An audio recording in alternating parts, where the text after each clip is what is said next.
A ver, ¿qué tal? ¿Me escuchan? Sí, ¿no? ¿Cómo están, chicos? Hola, hola, hola. Buenas tardes. Hola, Alison. A ver, ¿quiénes están? Está Alison, está Mariana,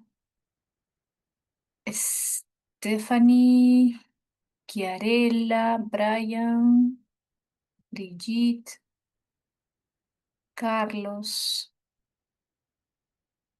Claudia también está. ¿Qué tal, chicos? Bien, ahí les voy a ir compartiendo el material de repaso, ¿ya? A ver, ahí les voy a compartir el material de repaso. Ya está. Ya, chicos. Bien. Bueno, vamos a ir comenzando. En este repaso, el repaso de hoy día, vamos a ver algunos temas que son importantes como ética y filosofía política. ¿Ya? Vamos a repasar estos temas que han venido varias veces en examen de admisión. Ética y filosofía política son temas que regularmente vienen, ¿ya?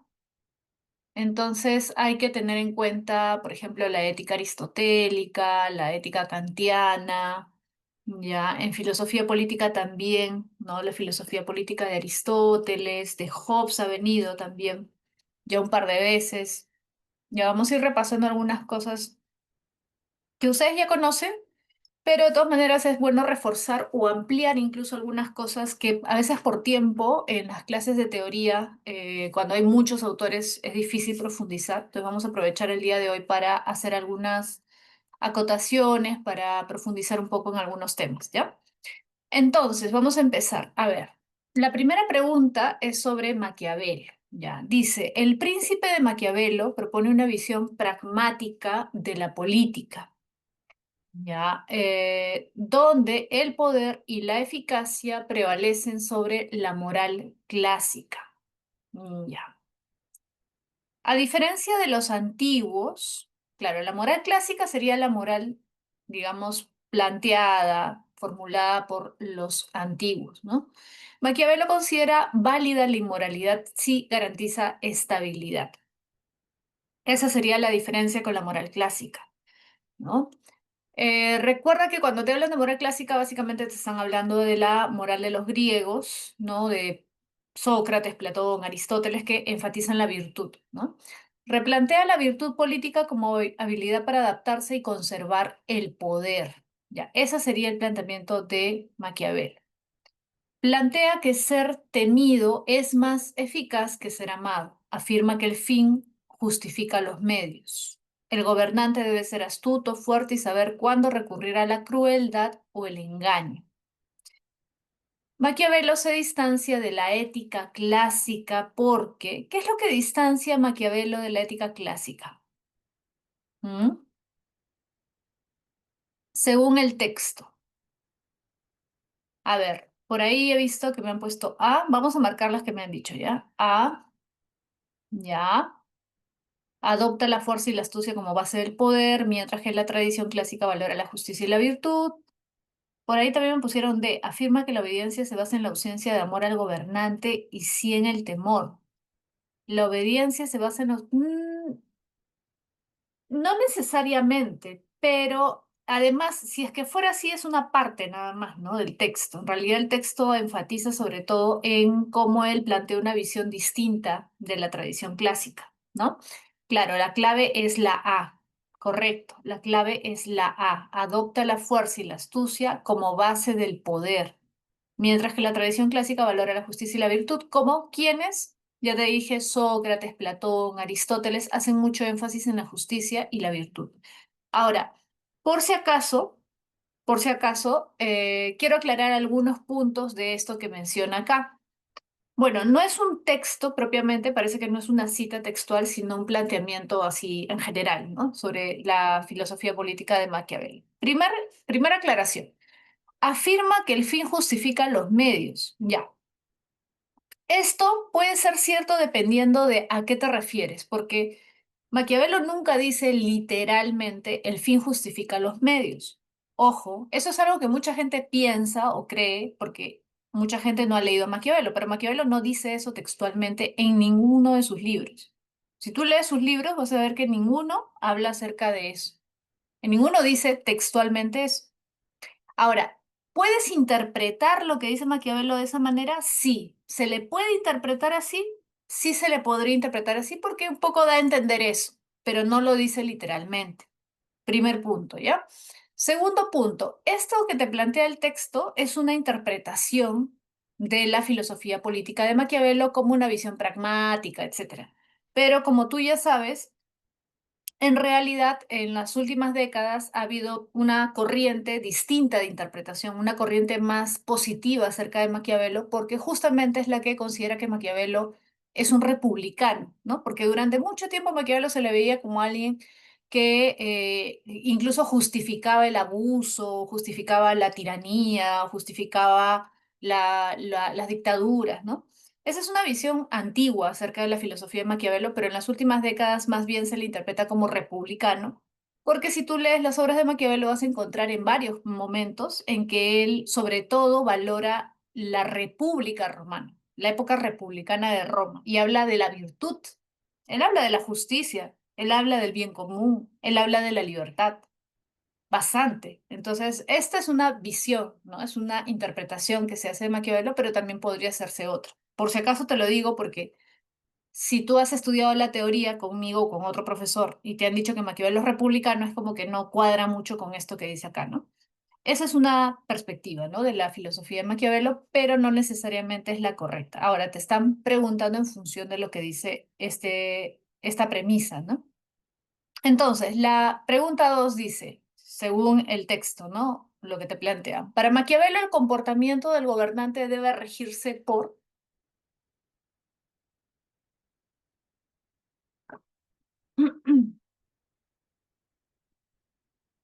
Según este texto que hemos leído, el comportamiento del gobernante debe regirse por...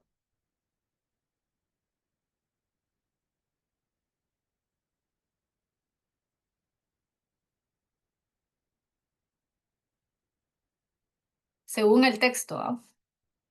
A ver, el príncipe de Maquiavelo propone una visión pragmática, replantea la virtud política como habilidad para adaptarse y conservar el poder. Plantea que ser temido es más eficaz que ser amado. Afirma que el fin justifica los medios. Claro, según lo que hemos leído, es la B, una moral flexible que justifique actos inmorales si aseguran el poder estatal, ¿no? Si garantizan la estabilidad del Estado, el poder del Estado, ¿no? Según el texto sería la B, ¿ya? Lo que te he mencionado hace un rato es simplemente para que te des cuenta que pueden haber distintas perspectivas, ¿ya? Tres. Para Hobbes, el soberano puede ser un individuo o una asamblea. Ojo, el soberano puede ser un individuo o una asamblea, ¿ya? Pero su preferencia es la monarquía absoluta. ¿Por qué su preferencia es la monarquía absoluta? Porque justamente lo que plantea Hobbes es que es mejor que haya un solo gobernante. Monarquía. Monarquía significa justamente el gobierno de uno, mono. Mono, uno.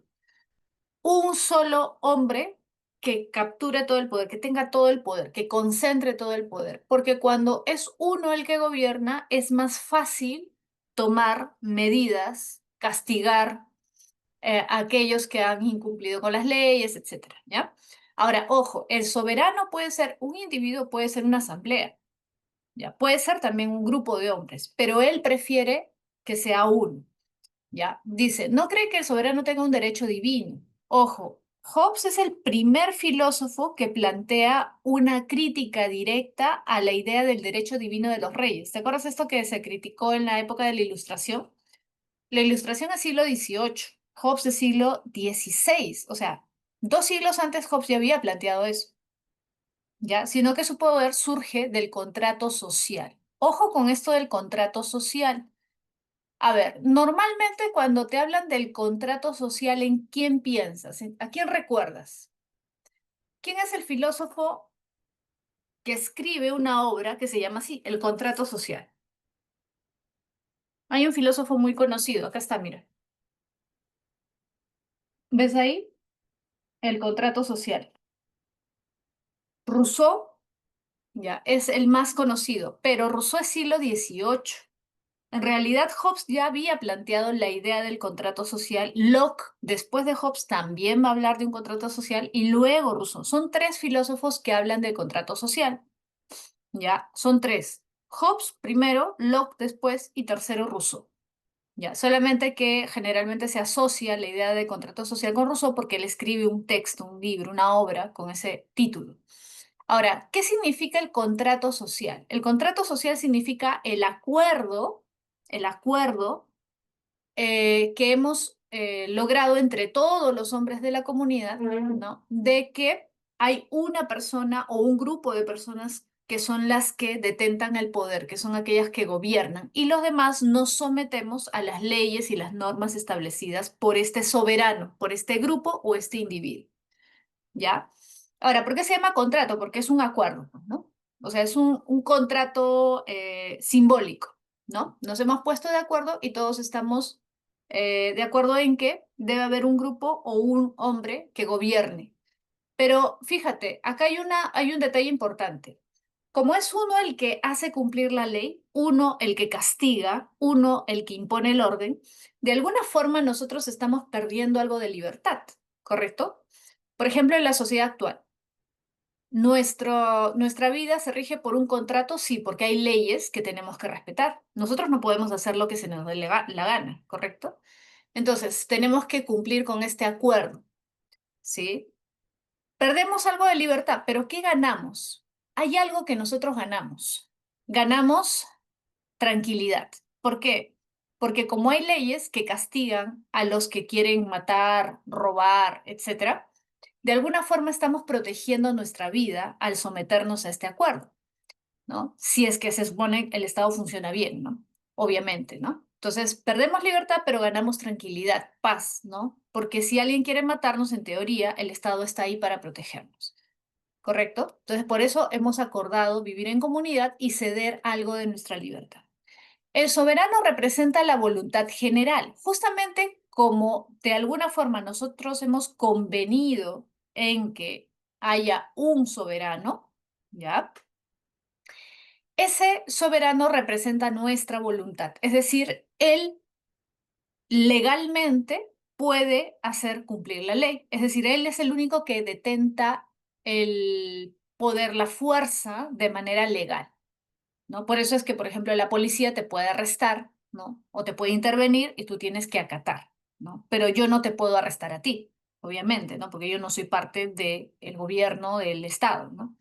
Entonces, aún así, cada persona conserva, fíjate, cada persona conserva el derecho natural a defender su vida, incluso contra el propio soberano. Claro, hay algo que no se pierde y es el derecho, lo que llamaríamos ahora de legítima defensa. Si alguien quiere matarte, tú puedes proteger tu vida, ¿no? Puedes atacar a esa persona que te quiere matar a ti, ¿no? Por legítima defensa. Eso es el único derecho que se conserva, digamos, ¿no? Todos los demás, digamos, cualquier otro castigo lo tiene que imponer el Estado, ¿sí? Entonces, en la teoría política de Hobbes, el soberano representa, ¿qué representa el soberano?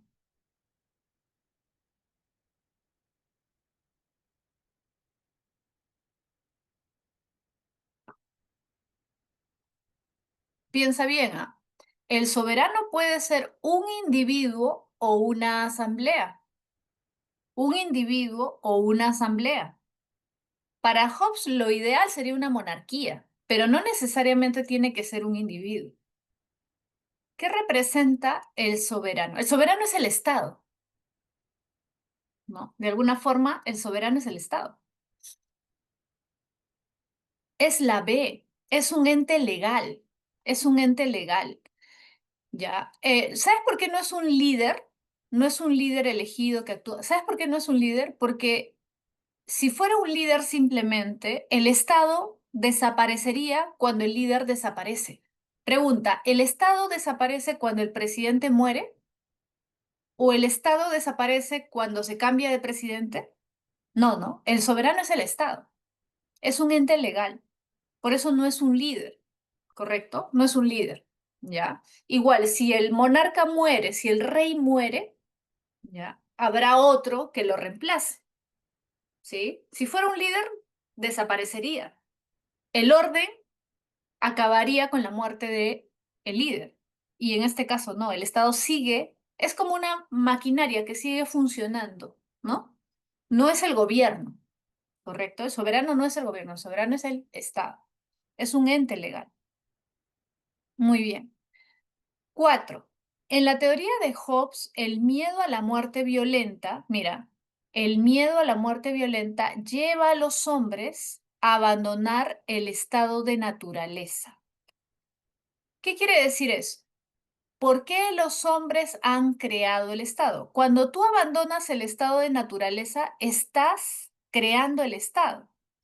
Por ejemplo, ¿qué significa el estado de naturaleza? El estado de naturaleza es, ¿has visto Animal Planet o estos documentales de la vida salvaje?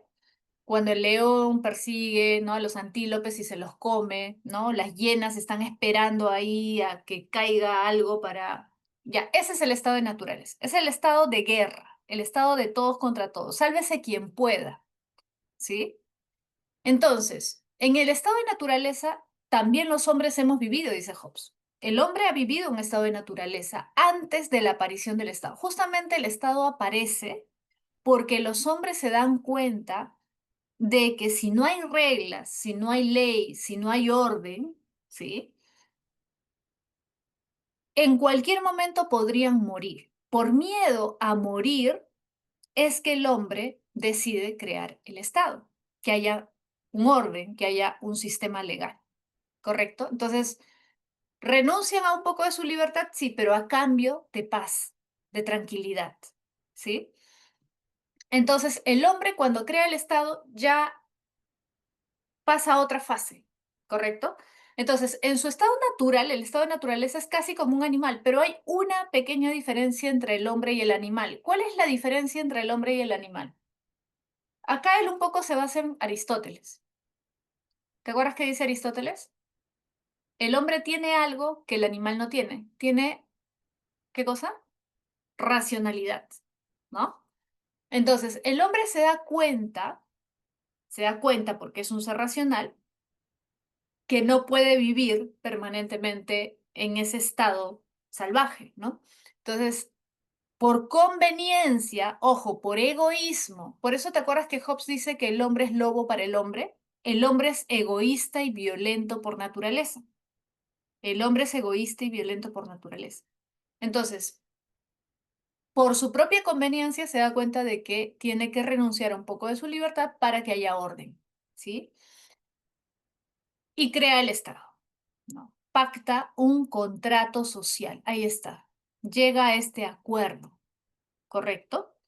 Pero el hombre es violento y egoísta por naturaleza. Ojo, ¿eso qué significa? Que el Estado, las leyes, encubren de alguna forma esa naturaleza humana. Pero no es que acabe el Estado con esa naturaleza humana. Es decir, no es que nosotros nos volvamos buenos porque aparece el Estado. No. Nuestra naturaleza está ahí latente. Está ahí un tanto encubierta por las leyes. ¿Y qué pasa si por alguna razón ese orden legal se ve alterado? ¿Has visto la película La Purga? ¿Qué pasaría si se suspendiera de pronto la aplicación de las leyes? Imagínate que dijeran, ya, a partir de mañana no hay policía. A partir de mañana, si tú robas, matas, nadie va a intervenir, no te va a pasar nada. ¿Qué es lo que probablemente ocurriría según Hobbes? De nuevo, eso que está ahí medio oculto saldría a la luz, esa naturaleza violenta y egoísta del hombre, ¿sí o no? Eso es lo que plantea Hobbes. ¿Has visto el juego del calamar? ¿Qué pasa si te dan carta libre para que mates? Si te dicen, mátense, nosotros no vamos a hacer nada. ¿Mm?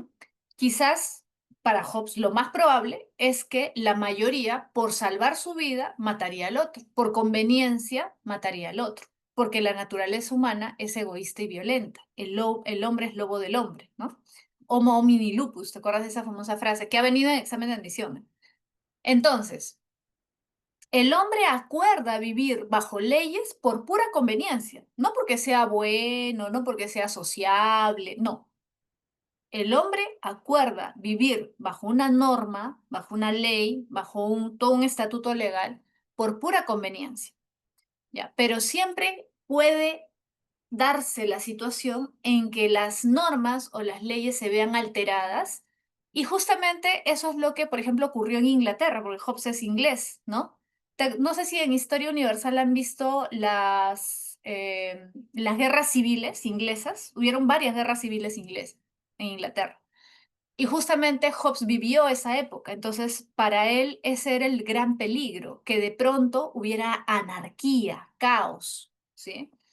Entonces, este pacto, fíjate, este pacto no elimina derecho a defender su propia vida, lo que vimos hace un momento, ¿te acuerdas? La legítima defensa, pero sí transfiere al soberano el poder de decidir por todos, claro. Ahora es el Estado el que va a castigar, el Estado va a castigar. Por eso es que no es que, por ejemplo, si supongamos que tu vecino te insulta o te amenaza. Como te insulta, ¿tú vas a ir y le vas a golpear? No. Si tu vecino pone su música a todo volumen, ¿tú puedes ir, meterte a su casa y pegarle? No. Tú tienes que dejar que el Estado actúe. El Estado debería ser el que lo sancione, lo castigue. Claro, el problema es que en países como el nuestro no funciona, ¿no? Lamentablemente. Pero en teoría, en un Estado que sí funcione, tú deberías llamar a la policía y si te amenazó, te insultó, pone su música a todo volumen, la policía debería ir y ponerle una multa, sancionarlo, llevárselo a la comisaría, etcétera, ¿no? Eso pasa en países donde el Estado sí funciona, ¿no? Sí, debes saber que incluso, por ejemplo, en algunos países tú no puedes poner casi nada de música, ¿no? Que el vecino escuche, ni siquiera un poquito porque llaman a la policía y la policía va inmediatamente, ¿no? Países como Suiza, Alemania, no puedes hacer bulla, y menos los domingos, ¿no? Que es día de descanso. Ahora, el miedo entonces, dice, no es solo una emoción. Fíjate, ¿ah? El miedo no es solo una emoción, sino el fundamento racional del orden político. Claro, no es una simple emoción, porque gracias al miedo es que los hombres han decidido abandonar el estado de naturaleza y han constituido el Estado. Por lo tanto, ¿cuál sería la clave?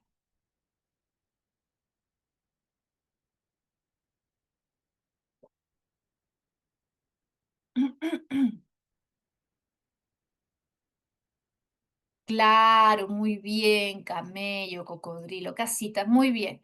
Fundamentar el pacto social que da origen al Estado. Por eso es que el Estado también tiene que dar miedo. ¿Te acuerdas cómo le llama Hobbes al Estado? ¿Te acuerdas el título de la obra más famosa de Hobbes?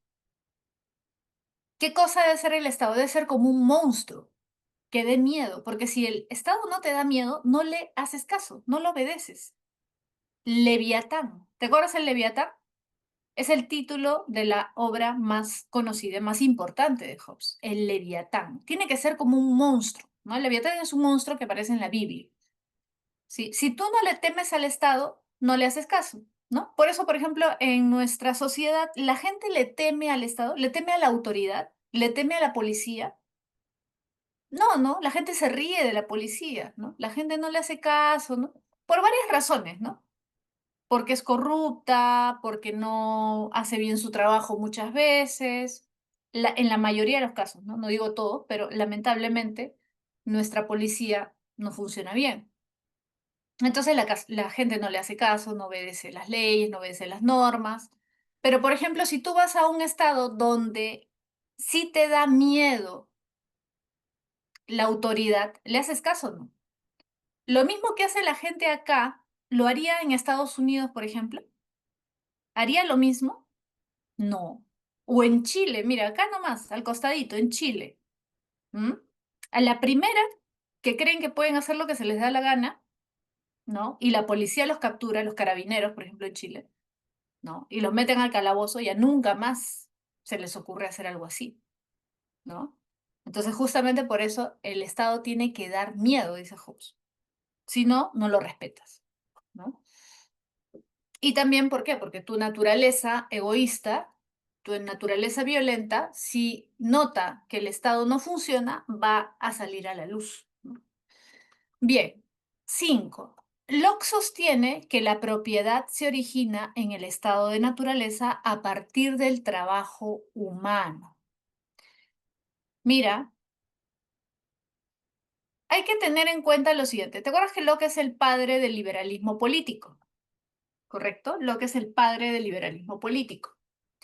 Ahora, hay tres derechos naturales que debe proteger el Estado. ¿Te acuerdas? Vida, libertad y propiedad privada.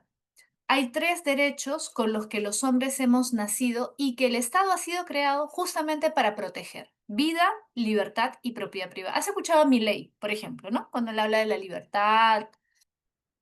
Y muchas veces los liberales justamente hablan de estos ideales, ¿no? El ideal de la libertad, de la propiedad privada, ya. Pero fíjate lo que dice acá. El liberalismo hace mucho énfasis en la propiedad. ¿Por qué? Porque la propiedad se origina a partir del trabajo. Ojo, a partir del trabajo. La propiedad se origina a partir del trabajo. Mira, aunque Dios dio al mundo, el mundo a toda la humanidad, ¿ya? Dios dio el mundo a toda la humanidad. Recuerda que Locke cree en Dios. Locke es un empirista, pero cree en Dios. Y dice, en el estado de naturaleza, ¿ya? Dios le dio el mundo a todos, es decir, la tierra, ¿ya? Entonces, a todos nos pertenece la tierra, a todos los seres humanos. ¿Ya? Pero dice, aunque Dios dio el mundo a toda la humanidad, es el trabajo el que convierte algo común en propiedad privada. ¿Ya? Es el trabajo el que convierte algo común en propiedad privada. Entonces, pregunta, mira, analiza. Si el trabajo es el que convierte algo común en propiedad privada, ¿qué quiere decir? ¿Que el que trabaja más tendrá más propiedad privada o no? ¿O el que trabaja menos o el que no trabaja? El que trabaja más tendrá más propiedad privada, claro. Mira, ¿qué quiere decir eso? Dios dio a todos el mundo, las tierras. Pero, fíjate, el problema es el siguiente. Locke dice, hay gente que es más trabajadora, que es más industriosa, ¿sí? Hay gente que ya le tocó su parcela, ¿no? A todos nos ha tocado lo mismo, ¿ah? Dios nos dio a todos por igual, a todos nos dio lo mismo, pero el problema es que no todos somos igualmente de trabajadores y esforzados. Hay gente que es floja, hay gente que es vaga, hay gente que no le gusta trabajar, ¿ya? Entonces, como no trabaja su parcela, lo que le tocaba, no lo trabajó, simplemente se dedicaba a recoger lo que ya estaba ahí, ¿no? Los frutos, ¿no? No quería esforzarse. Entonces, cuando deja abandonada la tierra, el otro que sí trabaja ve que está abandonado, entonces lo toma porque el otro no lo trabaja. Lo toma y lo trabaja también. Entonces va acrecentando su patrimonio, va acrecentando su propiedad, ¿se entiende? Por lo tanto, si alguien tiene más propiedad, es porque se ha esforzado más, es porque ha trabajado más. Y eso, esa propiedad que él trabajó, luego lo puede heredar a su descendencia, claro, lo puede heredar a sus hijos, a sus nietos, ¿sí? Y tú, que no te esforzaste, no tienes ningún derecho a reclamar por eso, porque tú lo dejaste abandonado, tú no quisiste trabajar. ¿Se entiende la idea? Por lo tanto, de ahí viene un poco esta idea que tienen los liberales de que el pobre es pobre porque quiere, pues, ¿no? Si tú no te esfuerzas, si no trabajas, ¿no? Entonces tú no tienes derecho a pedir, pues, nada, ¿no? El Estado no te tiene que dar nada, tú tienes que esforzarte, ¿no? Y el que tiene más es porque se esfuerza más, ¿sí? Entonces, siempre que nadie más tenga un derecho previo sobre esa tierra. Claro. O sea, tú tienes derecho sobre la tierra siempre y cuando la trabajes. A ti Dios te dio, pero si tú no lo trabajas, pierdes ese derecho. ¿Correcto? Locke no explica del todo la propiedad sobre uno mismo, ya, pero vincula el derecho a la tierra con el esfuerzo personal. Ahí está clarito, vincula el derecho a la tierra con el esfuerzo personal. Según Locke, la propiedad privada se justifica porque, ¿cuál sería la clave?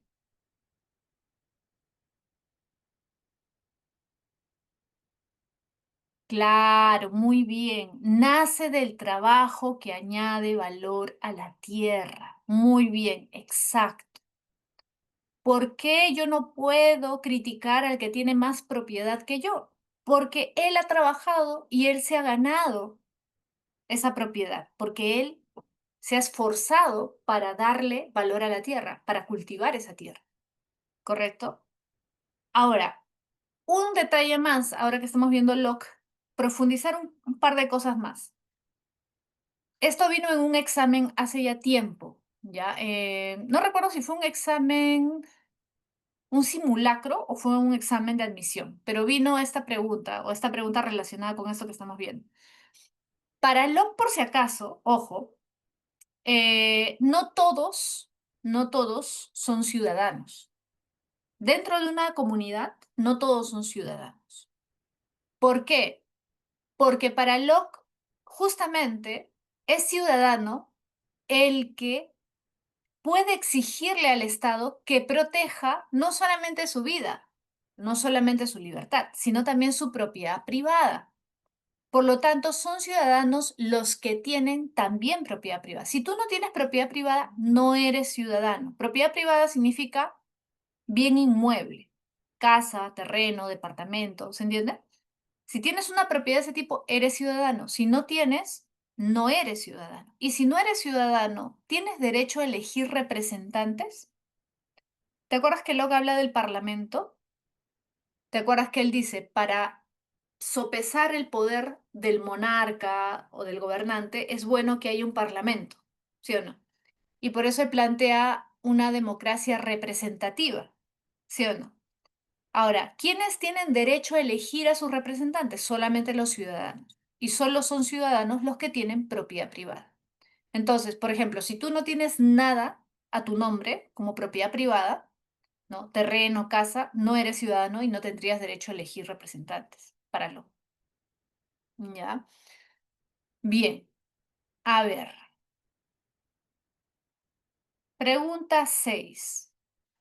Rousseau sostiene que la desigualdad social no es natural. La desigualdad no es natural. Justamente acá en este librito que te mostré hace un rato, que dice discurso sobre el origen de la desigualdad entre los hombres, ¿sí o no? Es decir, claro, llegó un momento en que se originó la desigualdad. La desigualdad no es natural. La desigualdad ha tenido un origen, ¿ya? Pero ¿cómo apareció la desigualdad? O sea, ¿qué fue lo que originó la desigualdad? Mira, dice, surge, ahí está, sino que surge cuando los seres humanos forman sociedades con estructuras políticas y económicas que favorecen a unos sobre otros.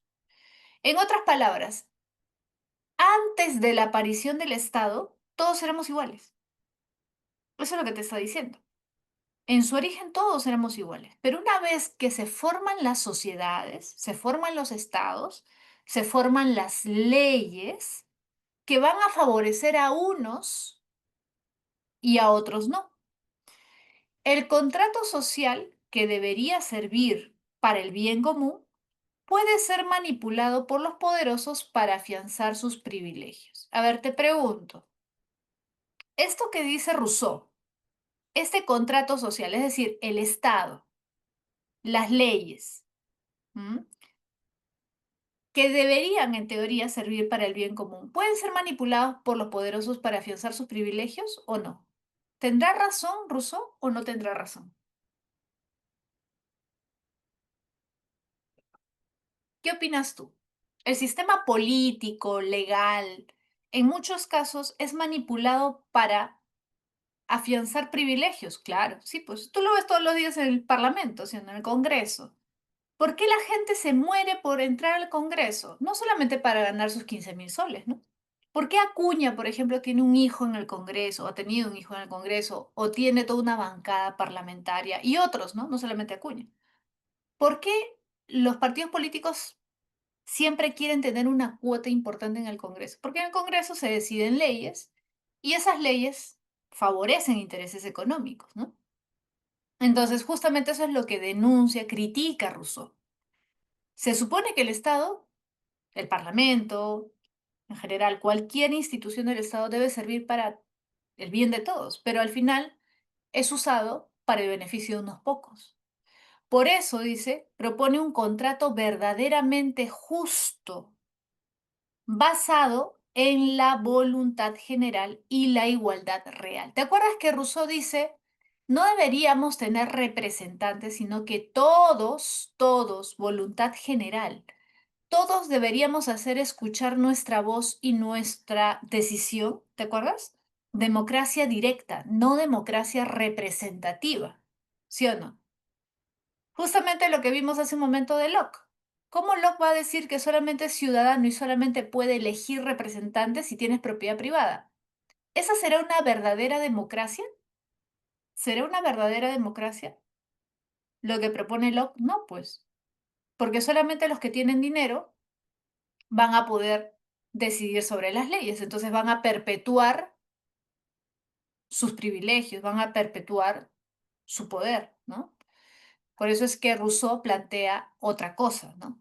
Una forma de gobierno donde sea la voluntad de todos. El pueblo son todos, no solamente los que tienen propiedad privada, ¿no? ¿Sí? Ya, un gobierno en el que todos puedan votar y todos puedan crear leyes también. Entonces, de acuerdo con Rousseau, frente a la desigualdad social es necesario, ¿cuál sería la clave?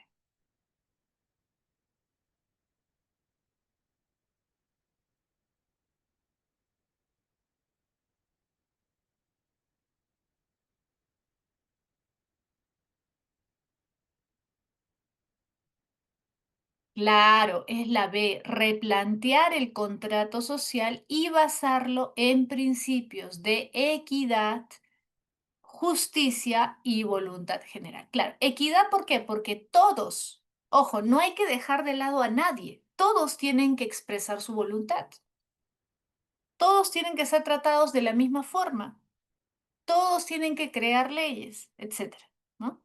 Esa es la verdadera equidad. Muy bien, es la B, equidad, justicia y voluntad general. ¿Te das cuenta que esos principios de los que habla Rousseau de alguna forma son principios que también de alguna forma generan los ideales de la Revolución Francesa?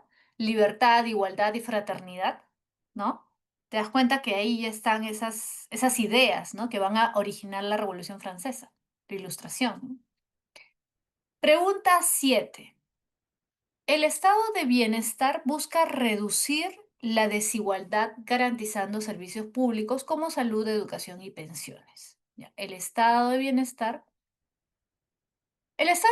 es un tipo de políticas públicas que se implementó en varios países, sobre todo de Europa y de Estados Unidos también, ¿no? Que buscaba reducir la desigualdad garantizando estos servicios básicos, ¿no? Por ejemplo, no sé si tú has escuchado que en Estados Unidos y en algunos países europeos existe este seguro de desempleo. ¿Has escuchado? Que las personas cuando se quedan sin trabajo, el Estado les ayuda, les pasa un estipendio mensual para que puedan correr con sus gastos básicos, les ayuda a conseguir trabajo también. Claro, en Estados Unidos la gente cree que es un liberalismo absoluto, pero no, por mucho tiempo el Estado le daba plata a la gente que no tenía trabajo, porque de alguna manera se tienen que mantener. Y en países europeos también, ¿no? Y están garantizados también ciertos servicios básicos, ¿no?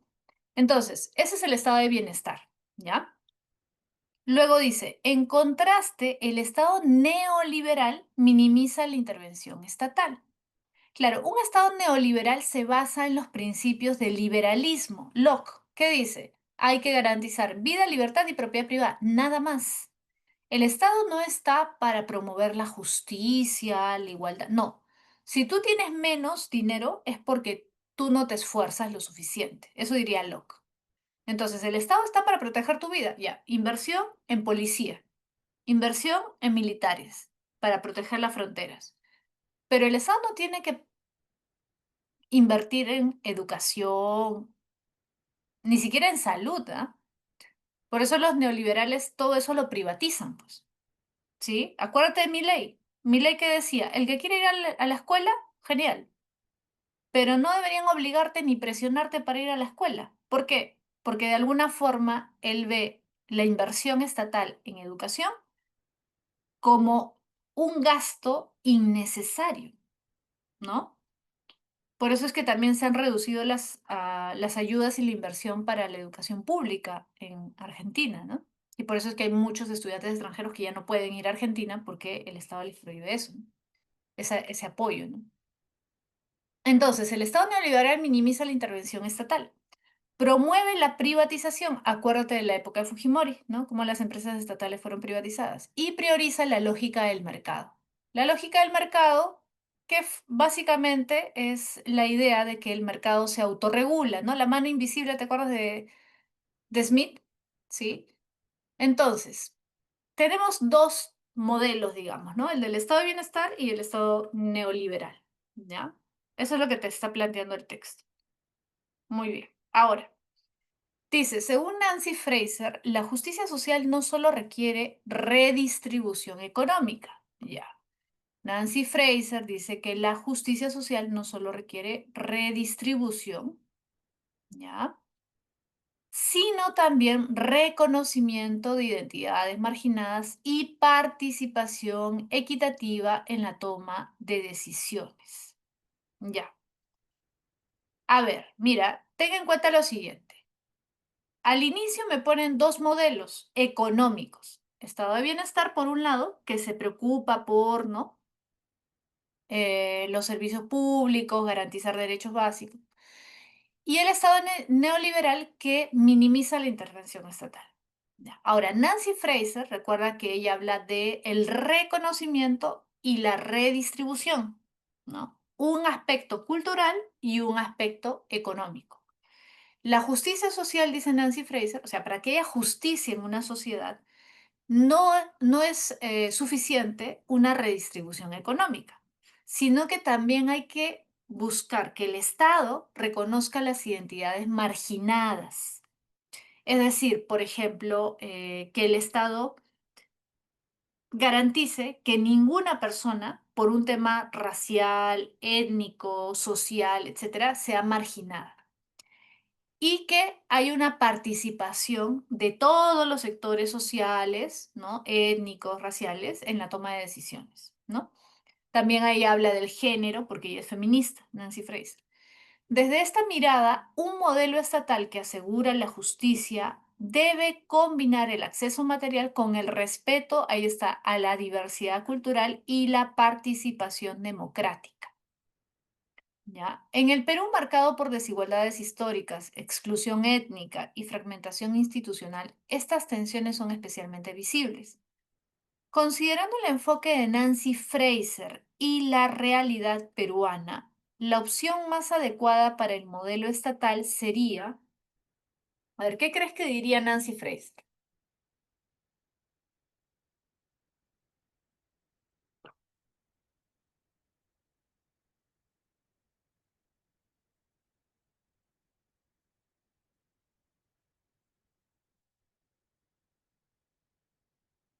A ver, ¿qué dicen? La A,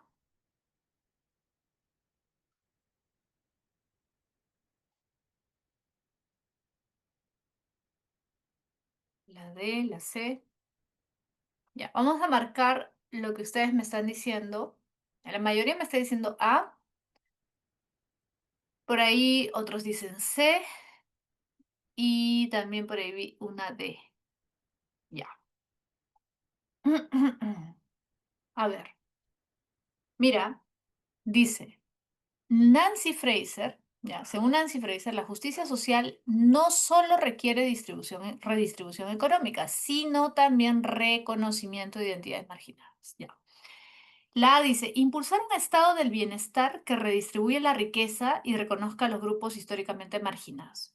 Estado de bienestar que redistribuye la riqueza. Ya, eso sería redistribución, ¿correcto? Un estado de bienestar es un modelo económico nada más. Un estado de bienestar no genera reconocimiento. Es básicamente una cuestión económica. Un estado de bienestar no está enfocado en lo cultural. Por eso la A no sería la respuesta correcta. ¿Ya? Porque un estado de bienestar solamente se preocupa por la redistribución. Es un enfoque económico. La C, reforzar el rol estatal para garantizar derechos sociales básicos, correcto, redistribución, y abrir espacios reales de participación ciudadana, correcto, eso sería reconocimiento. La D, adoptar un modelo mixto con predominio del mercado. Ya, si tú hablas de predominio del mercado, eso es un estado neoliberal, con programas focalizados para poblaciones vulnerables. No, eso es básicamente un modelo neoliberal. La clave es casa. La clave es casa. Justamente por eso te dicen que Nancy Fraser no solo plantea la redistribución, sino también el reconocimiento. El estado de bienestar es solo económico, es la C, escasa. Está un poquito más elaborada esta pregunta, ¿no? ¿Ya? Pregunta 8.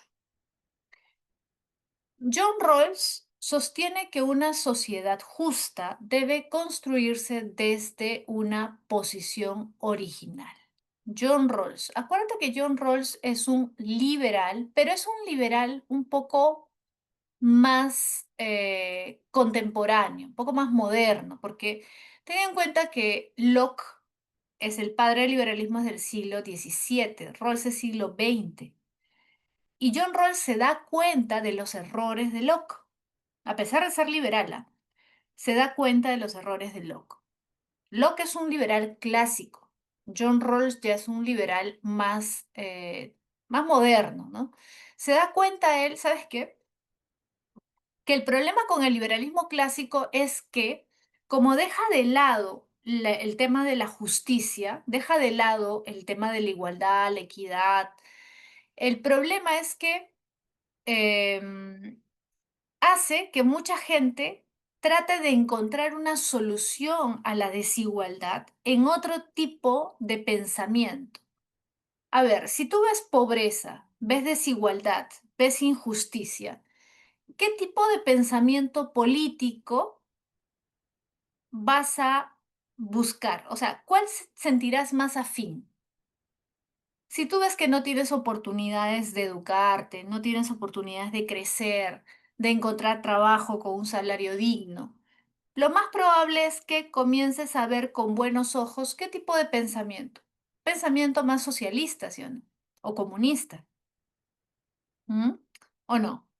Si tú ves que a pesar de que te esfuerzas, no tienes las mismas oportunidades que los demás, o que vives con grandes desventajas sociales, mucha gente busca un pensamiento que de alguna forma reivindique, ¿no? su posición. Entonces, Rawls se da cuenta justamente de que si defendemos un liberalismo como el de Locke, la mayoría de la gente va a buscar la solución en el comunismo o en el socialismo. Entonces, Rawls considera que es necesario replantear el liberalismo. El liberalismo sigue siendo, de Rawls, sigue siendo liberal porque se enfoca en el individuo. O sea, Rawls dice, ¿hay que proteger al individuo? Sí. ¿El liberalismo protege al individuo? Sí. El liberalismo se preocupa porque el individuo no sea absorbido por el Estado, que el Estado no le obligue a hacer cosas que él no quiere, que no mate su individualidad, su libertad. Claro, él sigue pensando eso. Pero hay un problema con el liberalismo clásico de Locke, y es que no se preocupa por la justicia. Para que una sociedad funcione, tiene que haber justicia, ¿ya? Ahora, ¿cómo logramos que la gente entienda eso? Porque claro, si tú eres pobre, vas a entender eso. Pero si eres una persona que ha nacido con privilegios, por ejemplo, es difícil que te des cuenta de que tus privilegios no los has alcanzado por esfuerzo, sino por suerte. ¿O no? Nadie elige en qué, o sea, con qué condiciones económicas nacer, con qué privilegios nacer, ¿sí o no? Nadie ha dicho yo quiero nacer en extrema pobreza o yo quiero nacer con todo, ¿no? Cuna de oro. No. Nadie ha elegido en qué posición nacer. Y el problema es que, sobre todo aquellos que han nacido con ciertas condiciones económicas favorables, no son capaces de ponerse en los zapatos de los otros, muchas veces. Pero no nos ponemos en los zapatos de los otros por prejuicios que tenemos o por las emociones que guían nuestros intereses personales.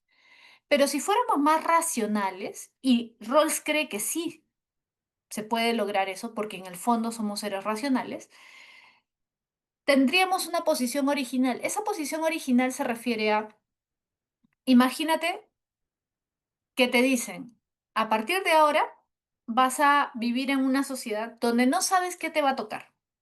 ¿Ya? Imagínate que hacemos como una especie de reality show. Y antes de entrar a esta nueva sociedad, todos van a sacar un papelito, no saben qué les va a tocar, si ser privilegiados o vivir con lo más mínimo, ¿sí? Pero tú puedes, fíjate, tú puedes, a pesar de que no sabes en qué posición vas a tener, tú puedes elegir las reglas de juego. Es decir, tú puedes decidir si en esta nueva sociedad se te va a permitir salir adelante o no. Si los que dirigen el juego van a poder ayudarte para que salgas adelante o no. Repito, tú no sabes qué te va a tocar. Puede ser que te salga vivir en extrema pobreza. Imagínate en este reality show un año que dure, ¿ya? Pero en las reglas del juego, tú puedes elegir que el Estado te pueda ayudar para que salgas de esa situación. Pregunta, ¿no elegirías eso o elegirías que todos se queden de la misma forma y que no hubiera ningún tipo de ayuda? ¿Qué preferirías tú? ¿Preferirías un estado que no te ayude en nada o un estado que ayude a los que parten con una situación de desventaja? Obviamente, por una cuestión racional, tú dirías, bueno, que el Estado nos ayude, ¿no? Que los que dirigen el juego nos permitan, con alguna ayuda, salir de esa situación, porque estamos partiendo con desventaja. Es como una carrera. Si a ti te ponen 20 metros atrás en una carrera de 100 metros planos, ¿estás partiendo con desventaja o no? Claro, y eso pasa socialmente también. Un niño que nace en pobreza extrema no ha elegido eso. Entonces, el Estado no tiene alguna obligación en prestar apoyo a aquellos que nacen con desventaja, claro. Y de eso nos deberíamos dar cuenta todos si es que fuéramos imparciales. Ahora, John Rawls cree que podemos ser imparciales, sí, porque somos racionales. Entonces nos podemos dar cuenta de que sí debería el Estado preocuparse por eso, que sí debería intervenir en eso. Ahora, eso no significa regalarte dinero, como ya hemos hablado, creo, antes, ¿no? John Rawls no está de acuerdo con una visión, pues, socialista o comunista, no. John Rawls cree que el Estado debe prestar ayuda, pero no significa regalar dinero o mantenerte, significa que te dé las condiciones para que por tu propio esfuerzo puedas salir adelante y por eso, por ejemplo, se habla de las becas, ¿no? Cierto tipo de ayudas sociales, como las becas o leyes que permitan que las personas que están con desventajas puedan salir adelante, como por ejemplo encontrar trabajo, ¿no? Esta discriminación positiva, estas leyes que se dan para que una persona pueda encontrar trabajo a pesar de que tenga, por ejemplo, una discapacidad. Justamente lo que hacen es, por ejemplo, dar alguna ayuda tributaria a las empresas que contratan más personas con discapacidades, ¿no? ¿Por qué? Porque el Estado es consciente de que las personas con discapacidad tienen más dificultades para encontrar trabajo. Entonces tienen que de alguna forma ayudarlos, ¿no? A esa población vulnerable, esa población con desventaja, tiene que ayudarla de alguna forma para que pueda salir adelante, ¿no? Entonces, En esta posición original donde las personas sin conocer su estatus, ahí está, ¿no? Sin saber qué les va a tocar, diseñen principios que beneficien a todos. En el Perú, la desigualdad política y económica limita las oportunidades reales de los sectores más vulnerables. Desde la justicia como equidad, Rawls plantea que las instituciones deben favorecer especialmente a quienes se encuentran en peores condiciones, permitiendo que las desigualdades solo se justifiquen, mira, permitiendo que las desigualdades solo se justifiquen si mejoran su situación. Entonces, lo que te está diciendo es que cuando el Estado favorece a los que más lo necesitan, está actuando con desigualdad, sí, porque está ayudándolos más. Pero esa desigualdad se justifica, claro, se justifica porque está de alguna forma ayudando a que ellos salgan de esa situación de desventaja, ¿correcto? Entonces, según la teoría de Rawls, una solución justa para el caso peruano implica que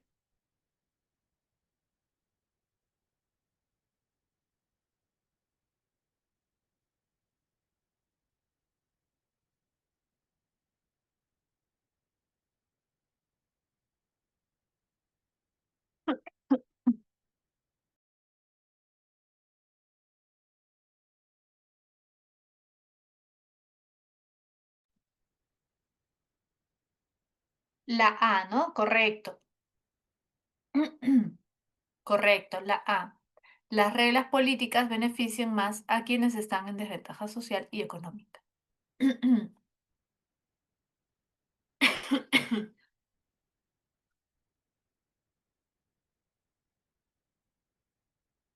Pregunta 9. Mi hermano se llamaba Roberto, pero él insistía en que lo llamáramos Bob. Había empezado a hablar con un acento extraño, a usar ropa norteamericana y a despreciar todo lo que tuviera que ver con lo peruano. Incluso nos pidió que dejáramos de cocinar nuestros platos típicos porque le daba vergüenza. Quiero ser un verdadero americano, decía. ¿Ya? Ese es un extracto de un cuento muy famoso de Ribeiro que se llamaba Alienación, ¿no? Se llama Alienación. Les recomiendo que lean ese cuentito porque es muy, muy gracioso y muy interesante. Acá la premisa dice, desde la teoría de reconocimiento de Taylor, evalúe las siguientes afirmaciones sobre la identidad del personaje. A ver, la pregunta es, ¿cuál de las siguientes opciones representa mejor la interpretación del conflicto identitario del personaje según Taylor? Uno, el personaje busca el reconocimiento de una cultura dominante que considera superior, aunque esto implique negar su origen. ¿Verdadero o falso? Esto es verdadero, ¿no? Dos, la identidad del personaje es el resultado exclusivo de una decisión individual desligada del entorno cultural. No, es nuestro entorno el que nos hace negar a veces nuestro origen, ¿correcto? Claro, es la B. Uno y 3 son las que mejor reflejan el enfoque de Taylor. La 3 dice la transformación del personaje sugiere una identidad frágil marcada por la falta de reconocimiento equitativo de su cultura de origen correcto. Correcto, es la 3. La 3 digo la B, uno y 3. ¿Ya? Muy bien. Pregunta 10. Judith Butler. Judith Butler, por si acaso, es una feminista, ¿ya? Feminismo contemporáneo. Sostiene que el sujeto, dice ella, no es una entidad fija, ¿ya? Sino una construcción dinámica que surge a través de normas y discursos sociales. Cuestiona las concepciones tradicionales del yo como preexistente y defiende una identidad fluida, en constante reformulación. Influida por Foucault, Foucault es un filósofo posmoderno, es un filósofo de los años 60 más o menos, ¿ya? argumenta que el sujeto se forma en la sujeción, es decir, en la relación con el poder. La identidad se constituye dentro de un entramado normativo que permite tanto la formación como la transformación del sujeto. A ver, ¿cuáles de estos enunciados son verdaderos? Uno, el sujeto es una construcción continua dentro de relaciones de poder. Verdadero. Dos, la identidad se constituye a través de normas sociales, no antes de ellas. ¿Qué dice? Claro, justamente habla del entramado normativo. Correcto. La identidad se constituye a través de normas sociales. ¿El sujeto es una categoría esencial biológica? No, porque si no sería una entidad fija. Entonces solamente uno y dos, casa. Correcto. Muy bien. Casa. Ujú. Casita. Pregunta 11. Según Kant, la moralidad no se encuentra en los fenómenos empíricos, sino en el deber o ley moral, ¿ya? Que se expresa como un imperativo categórico.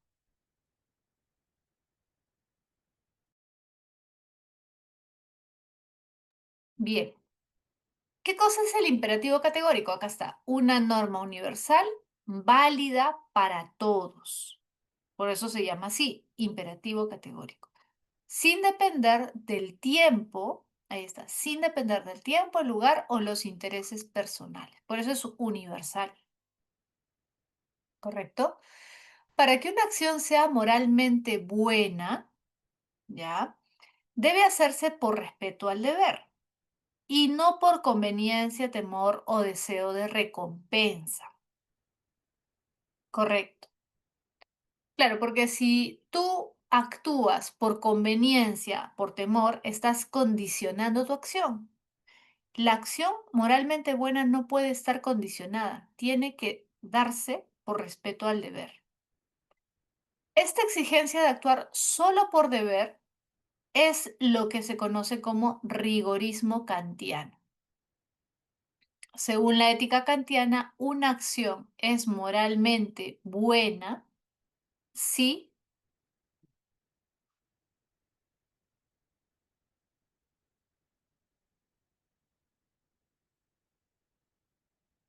ahí está, ¿cuál es la acción moralmente buena?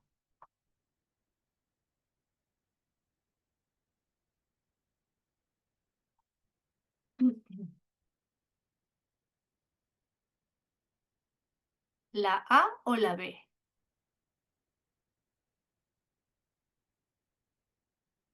A ver, voy a marcar las dos. Piensa bien, ¿ah?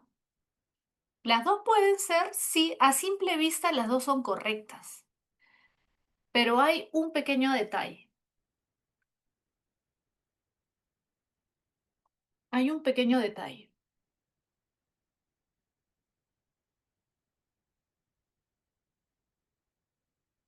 Hay algo que las diferencia.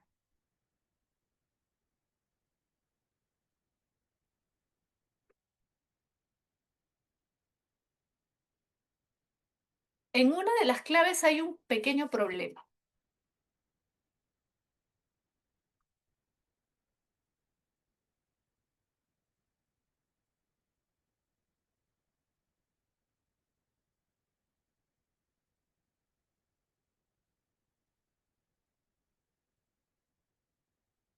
Mira, esta exigencia de actuar solo por deber, es lo que se conoce como rigorismo kantiano, ¿ya? ¿Por qué se conoce como rigorismo kantiano? Porque la ética kantiana o la moral kantiana es absolutamente rigurosa.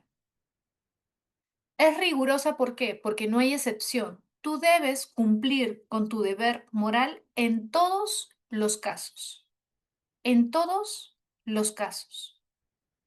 Pregunta, ¿la moral kantiana es racional o es empírica? ¿Depende del deseo o depende de la razón? ¿Depende del deseo o depende de la razón?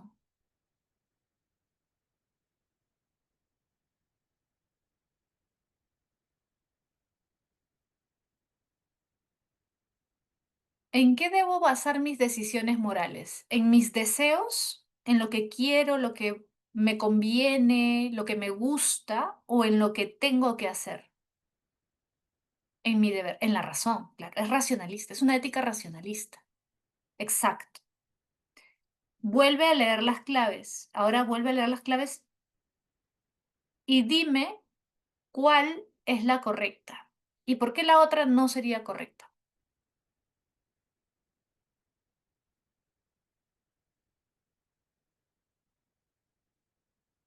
¿La A o la B se realiza por respeto a la ley moral, independientemente de sus consecuencias, o está motivada por el cumplimiento del deber?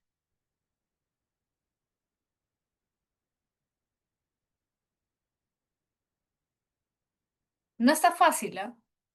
Pero hay un detalle ahí que no cuadra muy bien. ¿La A o la B?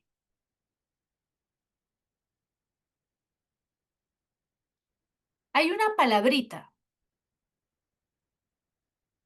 hay una palabrita que hace que la clave esté mal, la que no es.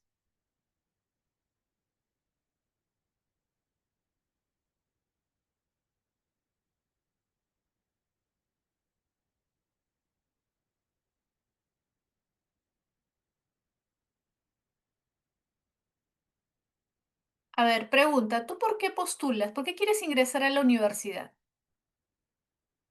¿Porque es tu deber estudiar? ¿Por eso quieres ingresar a la universidad? ¿O porque quieres darle un mejor futuro a tu familia? ¿Porque quieres comprarte una casa? ¿Porque quieres viajar? ¿Porque quieres ser reconocido socialmente como profesional? ¿Por qué quieres ingresar? ¿Cuál es tu motivación para ingresar? Cuando te dicen tienes que estar motivado, motivado es lo que te mueve, tu voluntad, lo que hace que actúes porque deseas algo, porque quieres lograr algo, porque persigues un objetivo, porque tienes una meta, una finalidad que mueve tu acción, ¿correcto? Entonces, el problema es esto, la motivación. Si tú dices que una acción moralmente es moralmente buena porque está motivada, no, es que el deber no se condiciona a una motivación. Lo que es correcto se hace porque es correcto y punto. Por ejemplo, Kant diría, tú debes ingresar a una universidad porque es tu deber como ser racional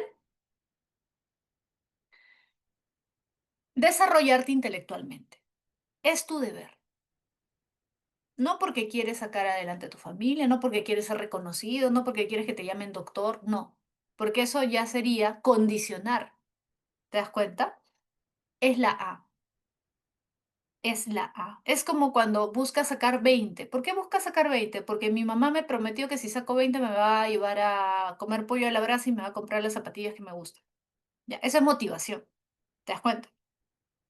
Es la por eso, es este detalle. Esto de la motivación no entra en la moral kantiana porque eso ya tiene que ver con los deseos. ¿Te das cuenta? Y la moral kantiana es racional, ¿ya? Pregunta 12.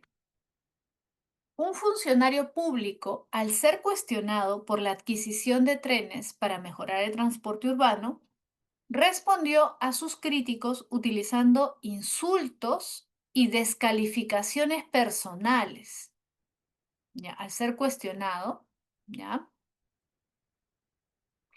En lugar de ofrecer, mira, en lugar de ofrecer argumentos técnicos o razonamientos éticos, acusó a los opositores de actuar por intereses ideológicos y corruptos sin explicar cómo la medida contribuiría, mira, sin explicar cómo la medida contribuiría concretamente al bienestar colectivo.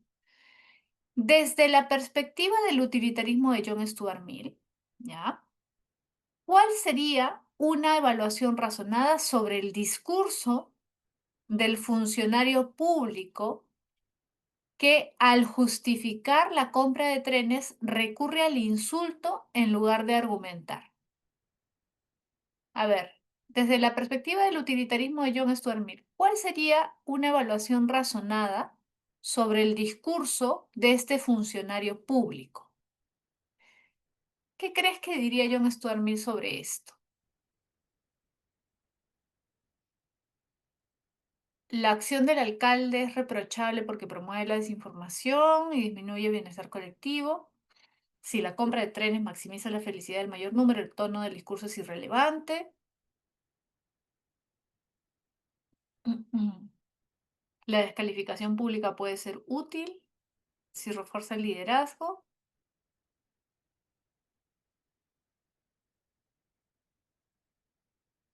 Insultar al oponente político es moralmente aceptable si se logra un bien mayor como el desarrollo urbano.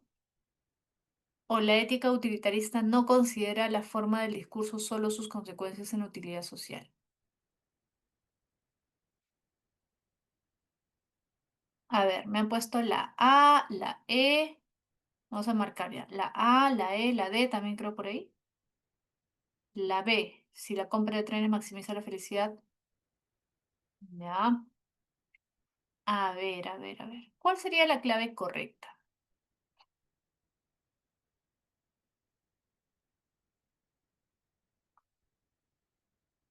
Mira, hay que fijarnos qué pregunta. ¿Cuál es la pregunta? ¿Qué nos están pidiendo? Desde la perspectiva del utilitarismo ya, ¿cuál sería una evaluación razonada sobre el discurso, ya, del funcionario público que al justificar la compra de trenes recurre al insulto en lugar de argumentar? O sea, cómo evaluamos el discurso? La ética utilitarista no considera la forma del discurso, solo sus consecuencias en utilidad social.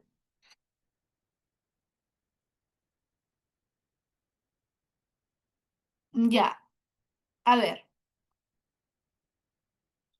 el discurso puede ser importante, sí, claro, porque un discurso puede generar cohesión o puede generar división. Recuerda que el utilitarismo se preocupa por las acciones que llevan a un mayor bienestar social.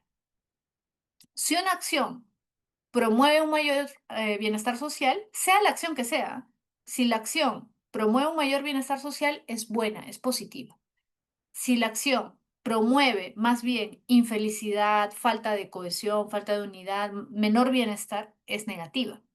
¿Un discurso podría considerarse como una acción? De alguna forma sí, claro, porque lo que dice un político tiene consecuencias o no tiene consecuencias. ¿Un discurso puede tener consecuencias? Claro.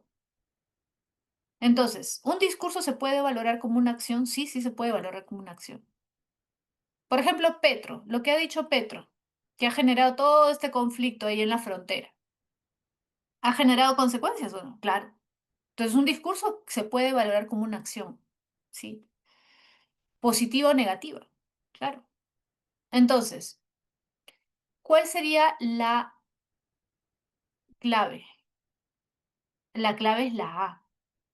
La acción del alcalde es reprochable porque promueve la desinformación y disminuye el bienestar colectivo. Lo mismo que Petro.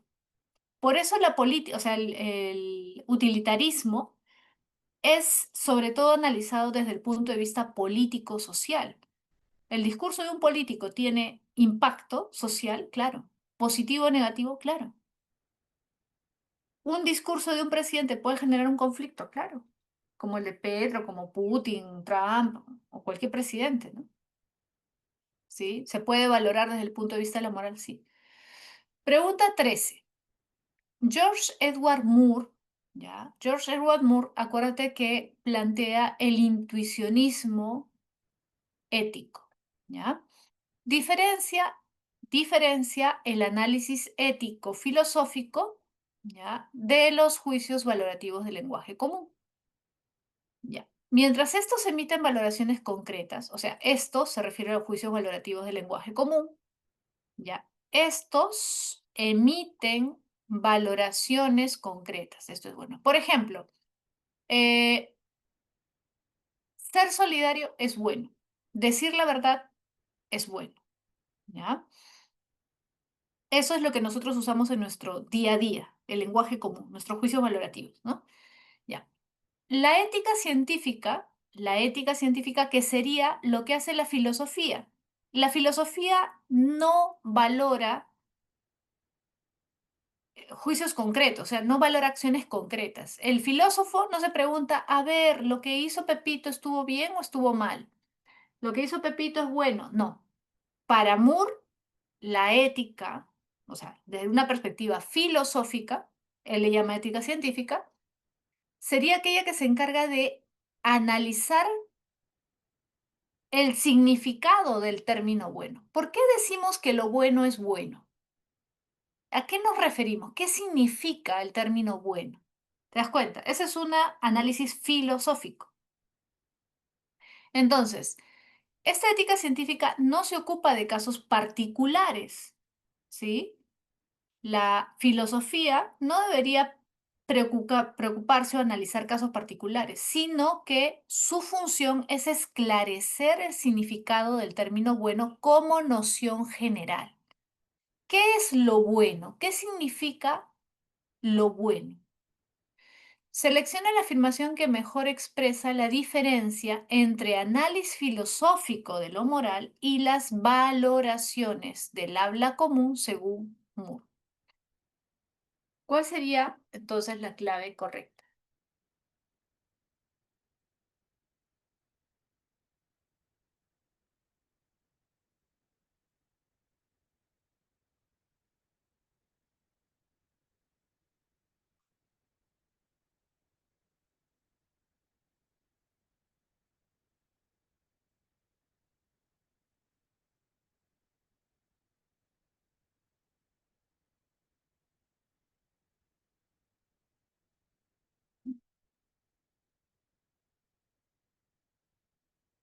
Claro, la clave es la A. El filósofo debería evitar emitir juicios particulares. La filosofía no está para emitir juicios particulares. Ese es justamente el error que él cree que cometen, que él considera que cometen muchos filósofos cuando dicen, por ejemplo, esto está mal o esto está bien. No, la filosofía no debe servir para eso, porque nosotros no somos pues juzgadores de la moral pública, no. El filósofo no está para analizar casos concretos o emitir, ¿no?, opiniones sobre el comportamiento de la gente, no. El filósofo está para analizar conceptos, significados. ¿Qué significa el bien? ¿Qué significa el mal? ¿Qué es bueno? ¿Cómo definimos el bien? Eso es lo que hace la filosofía. A eso se dedica la filosofía. Por ejemplo, acuérdate de Sócrates. Sócrates que decía, a ver, ¿qué cosa es la justicia? ¿Qué cosa es la virtud? Eso es filosófico. No decir Pepito es injusto, no sé, pues Liliana es egoísta. Eso no es filosofía. Emitir juicios no es filosófico. Lo filosófico es analizar el significado general de una palabra, ¿no? En este caso, la palabra fundamental en ética es el bien o lo bueno, ¿no? ¿Qué cosa es lo bueno? Bien, pregunta 14. Jeremy Bentham sostiene que la felicidad, entendida como placer y ausencia de dolor, es el único fin legítimo de la conducta humana. A ver, ¿a quién te hace recordar esto que dice Jeremy Bentham? ¿Quién decía esto? La felicidad, entendida como placer y ausencia de dolor. Había un filósofo antiguo que decía que para ser feliz hay que buscar el placer y evitar el dolor. ¿Cómo se llamaba? ¿Te acuerdas? Comienza con E, su nombre. Un filósofo de la época helenístico romana, de la época más o menos de Alejandro Magno. Para ser felices hay que buscar el placer y evitar el dolor. Epicuro, claro, muy bien, algunos se acuerdan. Epicuro, muy bien. Te das cuenta que la filosofía de Jeremy Bentham se basa en esa visión hedonista, ¿no? Es un hedonismo. Pero es un hedonismo, ahorita vamos a ver, un tanto diferente, ¿no? ¿Por qué? Porque Epicuro básicamente habla de una felicidad personal, ¿no? Cada uno debe buscar su felicidad, ¿correcto? Ahora, este es el único fin legítimo de la conducta humana. Esta felicidad no se limita al individuo. Ahí está la diferencia. Bentham va a decir, ¿debemos buscar nuestra felicidad? Claro, está bien que busquemos nuestra felicidad. Pero esa felicidad no debe limitarse solamente a nosotros, sino que debe extenderse al conjunto de la comunidad, ¿ya? La virtud es valiosa en tanto que promueve esa felicidad general, ¿ya? Hay que buscar que más gente sea feliz. No solamente hay que buscar que nosotros seamos felices, sino que más gente sea feliz, que a su vez pueda ser promovida mediante el bienestar de los individuos. A ver, selecciona la afirmación que mejor expresa el sentido del principio de utilidad como fundamento moral.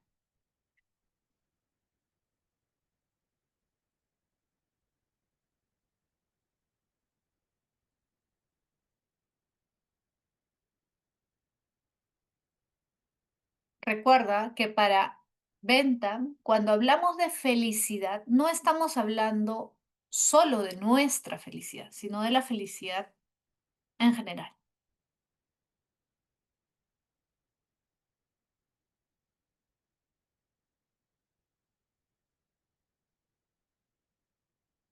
A ver, el bienestar general solo se alcanza cuando todos sacrifican.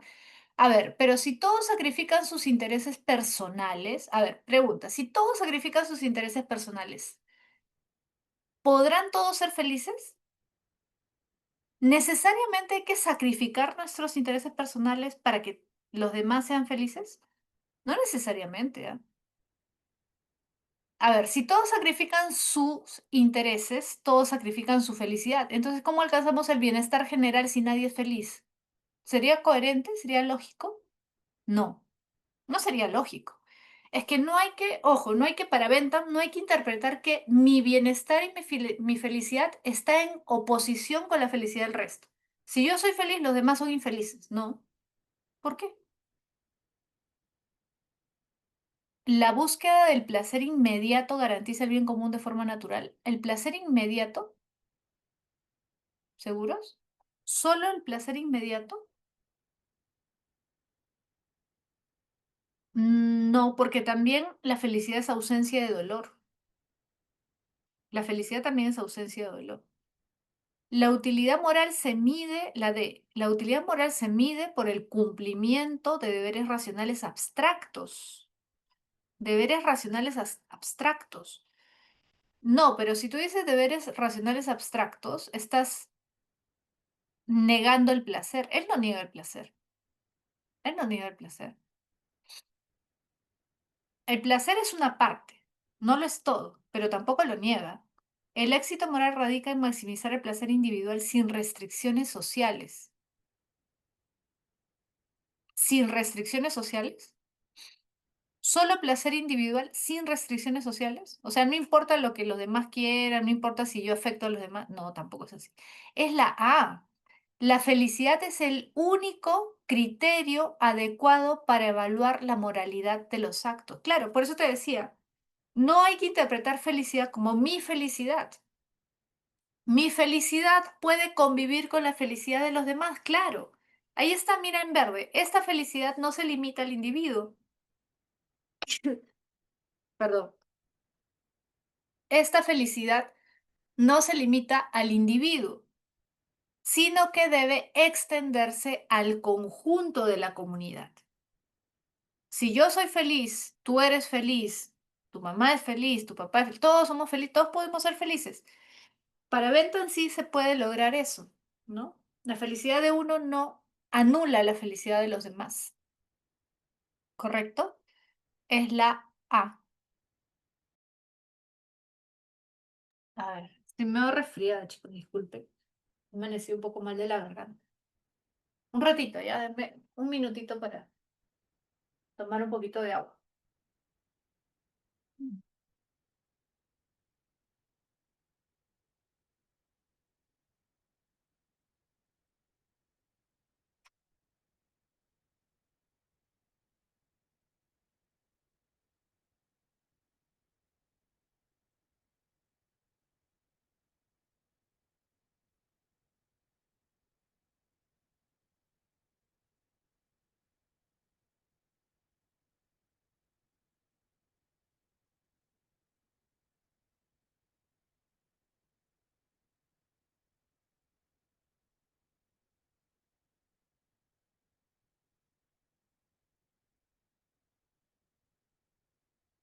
Ya,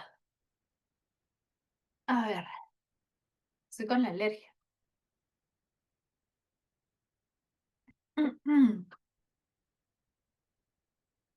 Los que sufren de alergia me deben entender.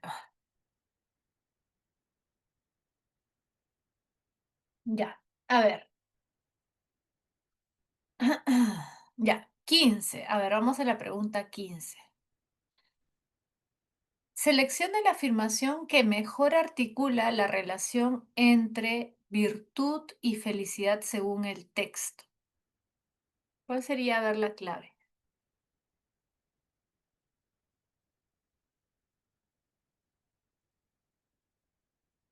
Claro, muy bien.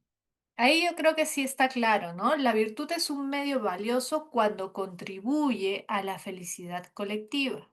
Muy bien, correcto, es la E. La felicidad individual no es mala, no es mala, pero lo que se debe buscar es que la felicidad sea colectiva, ¿no? Muy bien. ¿Pueden convivir la felicidad individual con la felicidad colectiva? Sí, sí pueden convivir. Muy bien. 16. A ver. Kant formuló la ley moral como un imperativo categórico. No. Ahí te explican por qué. ¿Qué cosa es un imperativo categórico? Es decir, una norma válida en todas las circunstancias. ¿Ya? Por eso se llama categórico, pues. ¿Por qué es categórico? Porque lo categórico no conoce de excepciones. Lo categórico no conoce de excepciones. Es válido en todas las circunstancias. Es universal, ¿no? Independientemente de los deseos o consecuencias. Es decir, por ejemplo, es un imperativo categórico que digas la verdad. Tienes que decir la verdad en todos los casos. No hay excepciones. No puedes decir, por ejemplo, pero en este caso no me conviene decir la verdad. Bueno, piña, pues no te conviene, pero tienes que decir la verdad. Es tu deber moral, ¿no? Por eso es categórico. Tienes que cumplirlo en todos los casos. El carácter imperativo, ¿ya? Imperativo indica su función preceptiva.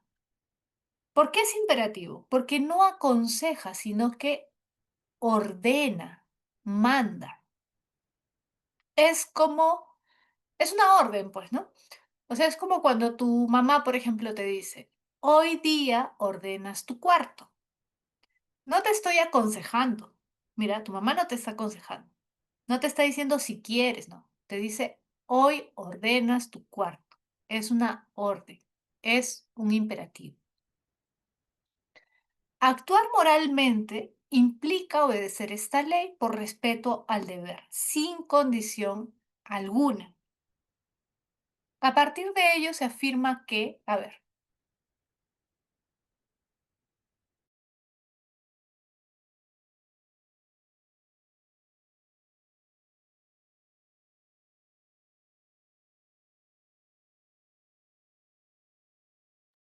¿qué se puede afirmar?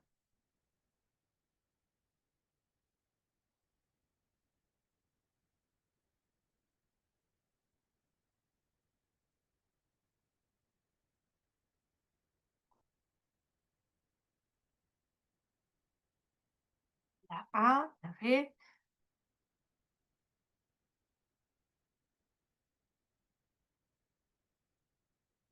A ver, vamos a marcar las dos.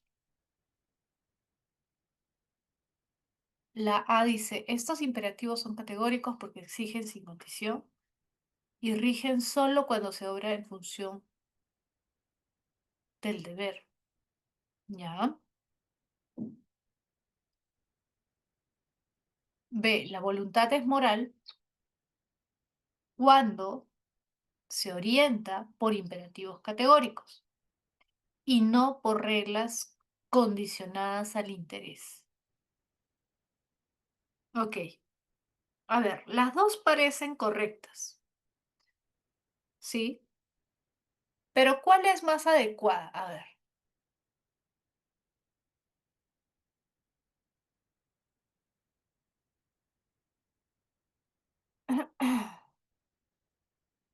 Claro, es la B. Es la B. ¿Sabes por qué la A no es? A ver, ¿quién me dice por qué la A no es? Estos imperativos son categóricos porque exigen sin condición. Ya, hasta ahí se puede decir que es correcto. Y rigen solo cuando se... A ver, rigen solo cuando se obra en función del deber. Si tú dices que rigen solo cuando se obra en función del deber, pareciera o parece que da a entender que cuando no se obra en función del deber, no rigen, o sea, no son válidos. Y eso es falso. El imperativo categórico es una ley que está siempre ahí, siempre rige, siempre rige. Por eso no es la A, por eso no es la A. La C, ¿por qué no la C? Alguien puso casita. La conducta humana requiere ser regulada por leyes externas para evitar excesos y desviaciones. A ver, ¿por qué la C no es correcta? ¿Por qué no es correcta? La clave es la B, pero ¿por qué la C no es correcta? A ver, ¿quién me dice? ¿Sabes por qué no es correcta? Porque dice, la conducta humana requiere ser regulada por leyes externas. Pregunta, ¿el imperativo categórico es una ley externa para Kant? ¿El imperativo categórico es una ley externa? No, es una ley interna. ¿Por qué es una ley interna? Porque tú dices, no debo mentir. Mira, no debo mentir. Pero no mientes. Ese no debo mentir viene de afuera. O sea, para Kant, ojo, para Kant. Tú sabes que no debes mentir porque tu mamá te ha dicho que no debes mentir, porque la Biblia te dice que no debes mentir, porque la iglesia te dice que no debes mentir. No, dice Kant. Es cierto, ojo, es cierto que nosotros desde pequeños hemos recibido normas desde afuera. Mi mamá, mi papá, la iglesia, la Biblia, ¿no? Pero, para regular nuestra conducta, necesitamos necesariamente que sea otro el que nos diga qué es lo correcto y qué es lo incorrecto, o nosotros mismos, como seres racionales, podemos darnos cuenta de qué es correcto y qué no. ¿Por qué debemos decir la verdad? ¿Porque otro nos lo dice o porque como seres racionales nos damos cuenta de que lo correcto es decir la verdad? ¿Mm? ¿Por qué debemos decir la verdad? Porque nuestra propia razón nos lo ordena. Por lo tanto, es una ley interna. Acuérdate, ¿ah? Nosotros no debemos hacer lo bueno porque es otro el que nos manda. Es nuestra propia razón. Es una autorregulación, es una autolegislación. Tú mismo, como ser racional, te puedes dar cuenta de qué es lo que debes hacer. Por lo tanto, cuando tú haces lo correcto, te estás obedeciendo a ti mismo. Ojo, ¿ah? Por eso es importante lo que plantea Kant, porque es una autorregulación. Tú no requieres actuar por miedo al Estado, a las leyes, a la iglesia, a Dios, no. Tú te autorregulas, tú te autoobedeces porque es tu propia razón la que te dice qué es lo que debes y qué es lo que no debes hacer. Por eso no son leyes externas. Cuando él habla de deber, acuérdate, ¿ah? Cuando Kant habla de deber, no lo entiendas como un deber externo. Es el deber que nos dicta nuestra propia razón. Es un deber interno, es un deber racional. ¿Te das cuenta por qué es interesante Kant, no? Porque mezcla esto que pareciera diferente, ¿no? Que pareciera distinto, que es lo interno con lo moral. La moral no viene de afuera, viene de nosotros mismos. Por eso el hombre es libre. ¿Por qué la moral kantiana se basa en la libertad? Porque Kant nos dice que al autorregularnos estamos actuando libremente, no estamos actuando por coacción, por miedo al castigo, por miedo a que Dios me castigue o que la iglesia me castigue o que los otros digan, ay, mira, qué malo es tal persona, ¿no? Qué mal se comportó. No, no debemos actuar de acuerdo a condicionamientos externos, sino de acuerdo con nuestras propias convicciones racionales. ¿Te das cuenta? Bien. Pregunta 17.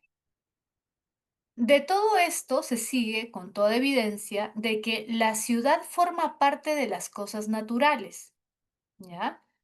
Y que el hombre es por naturaleza un animal político. ¿Recuerdas que, te acuerdas de ese famoso término zoon político? El hombre es un animal político, ¿ya? Acá te lo estoy poniendo en el chat. Zoon político. Ahora, estoy poniendo sin tilde porque, a ver. Ya, son político. Política, político, viene de polis. Polis significa ciudad. Por eso es que a veces se traduce como el hombre es un animal social. Algunos lo traducen como el hombre es un animal político, otros lo traducen como el hombre es un animal social. ¿Por qué? Porque el hombre requiere de la sociedad, requiere de una comunidad, de una polis, de una ciudad, para convertirse en hombre. Pero ojo, para convertirse en hombre en el sentido de que pueda desarrollarse plenamente como ser humano. El hombre no puede desarrollar todas sus capacidades fuera de la polis, sin polis, necesita de la polis. Por eso dice, la ciudad forma parte de las cosas naturales. Es más, para Aristóteles, la ciudad es antes que el individuo. Claro, porque si te pones a pensar, cuando tú naces, ya naces en una ciudad. No es que tú formas la ciudad, no. Ya hay una ciudad, ya hay una comunidad, ya hay una sociedad en la que tú has nacido. Y tú te formas como individuo gracias a esa sociedad. Tú aprendes a ser humano hasta cierto punto gracias a esa sociedad. Te formas como ser humano gracias a esa sociedad. Entonces, recuerda esto, ¿ah? Para Aristóteles somos animales sociales, somos animales políticos, porque gracias a la ciudad llegamos a desarrollar todas nuestras cualidades como seres humanos. ¿Te acuerdas? Creo que te había comentado, bueno, los que he llevado conmigo antes, que Aristóteles se plantea esta posibilidad. Dice, ¿qué pasaría, imagínate, si un niño de 2 años lo aislamos, lo llevamos a una cueva? ¿Ese niño se desarrollaría como los demás niños? Imagínate que le damos de comer, pero no le hablamos. ¿A cabo de 3, 4 años habrá aprendido a hablar? No, porque el lenguaje lo aprendemos en comunidad, ¿sí o no? No hablar porque sí, así de la nada, no, porque si no se comunica con otros, ¿cómo va a aprender las palabras? ¿Cómo va a aprender a comunicarse? El lenguaje tiene algo de innato, sí, tiene algo de innato, pero el lenguaje se desarrolla en una comunidad. Entonces, para ser hombres, seres humanos en todo el sentido de la palabra, necesitamos de la comunidad. Por eso dice, de manera que él vive de modo natural y no por el azar de las circunstancias fuera de la ciudad, ¿sí? De manera que él vive de modo natural y no por el azar de las circunstancias fuera de la ciudad. Es, mira, perdón, que el que vive de modo natural y no por el azar de las circunstancias fuera de la ciudad, es o bien un ser degradado o bien un ser sobrehumano. Claro, o sea, es el que no necesita, el que no vive dentro de la sociedad, porque de alguna forma se ha dado así, o es una bestia, un ser degradado, no, o sea, no es un ser humano, o es un sobrehumano, o sea, no es un ser humano tampoco. porque no requiere, solamente un superhumano, un sobrehumano, no necesitaría de la comunidad para ser humano o para vivir, para desarrollarse. Porque un tal hombre es además amante de la guerra. Porque un hombre que vive fuera de la sociedad, que no necesita de la sociedad, sería un amante de la guerra, porque no sabe vivir con normas. Nosotros vivimos en una sociedad y en toda sociedad hay normas. Si tú vives fuera de la sociedad, no hay normas para ti. Eres como un animal.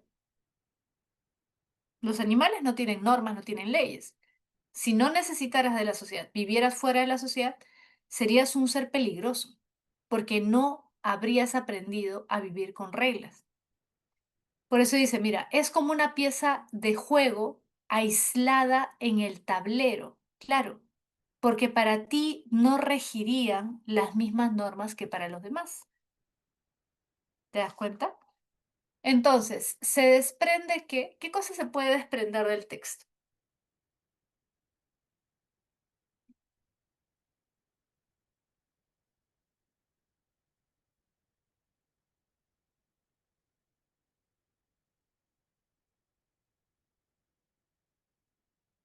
Claro, muy bien, es la A, avioncito. La existencia fuera de la ciudad contradice la naturaleza social del ser humano. Si el hombre es un ser social, ¿sí? No puede vivir fuera de la sociedad. Y si vive por alguna razón fuera de la sociedad, entonces no es un hombre. ¿Es un ser degradado o es un ser sobrehumano? No es un hombre. ¿Te das cuenta?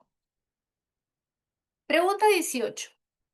La autonomía de la voluntad. La autonomía de la voluntad es el fundamento único de toda ley moral.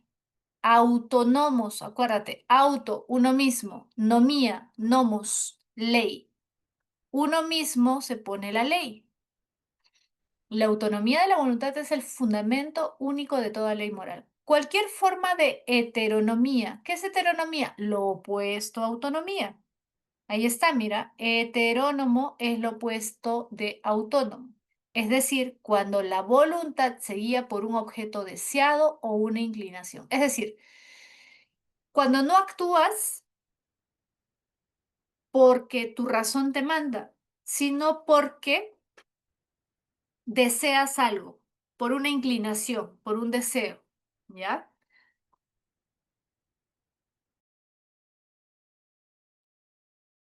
¿Ya? Por una inclinación, un deseo.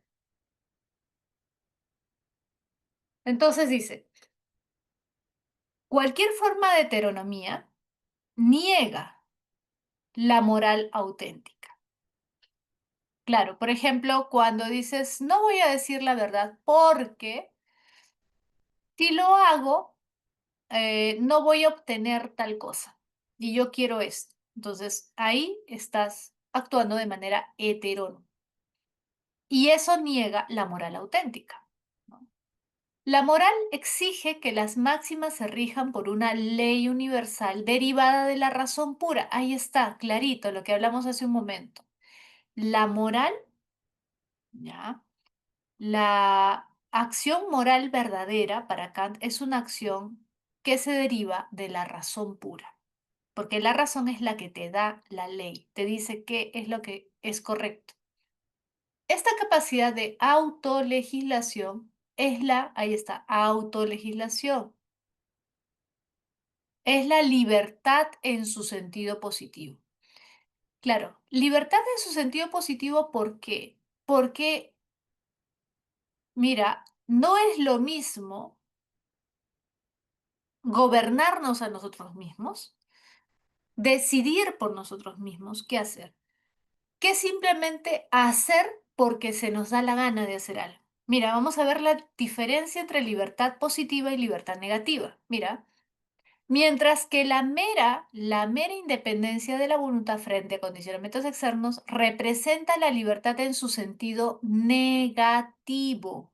Mira, la libertad en su sentido negativo. Ya. Entonces, hay una libertad positiva y hay una libertad negativa.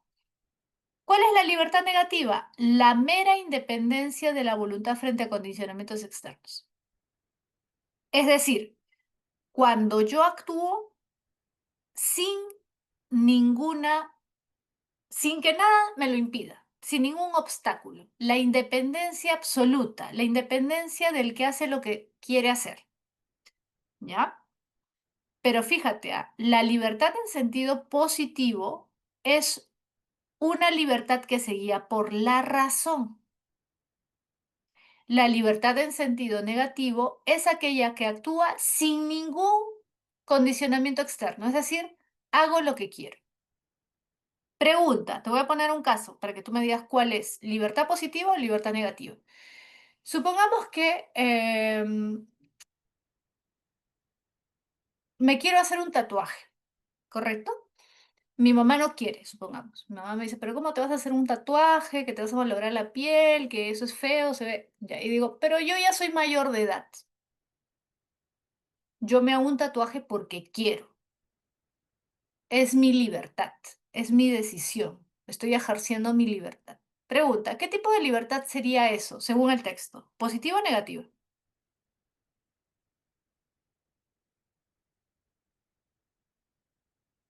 ¿Qué tipo de libertad sería? Yo me hago un tatuaje porque yo lo decidí así. Es mi decisión. Tú no intervienes en mi vida. Negativa. Esa es una libertad negativa, porque es una independencia de la voluntad frente a cualquier exigencia externa. Yo hago lo que quiero. Libertad negativa. Libertad positiva. Autolegislación racional. Yo podría hacerme un tatuaje. Sí, podría hacerme un tatuaje si quisiera, pero decido no hacérmelo. Me autorregulo. Autolegislación. ¿Por qué? Porque racionalmente me doy cuenta, por ejemplo, de que si me tatúo, podría contraer una enfermedad, podría tener problemas de salud luego, podría, por ejemplo, si quisiera donar sangre a un familiar, no podría quizás hacerlo, al menos por un tiempo, si lo necesita otra persona. Entonces, mi razón me dice que lo más adecuado es no hacerlo. ¿Estoy siendo libre? Claro, estoy siendo libre, porque me estoy guiando por mi propia razón. Yo lo estoy decidiendo. ¿Te das cuenta? Sentido positivo. En definitiva, la ley moral expresa la libertad de la razón práctica y solo obedeciéndola se alcanza una voluntad verdaderamente moral. A partir del texto puede sostenerse que el principio fundamental de toda moralidad es, a ver, ¿cuál sería la clave?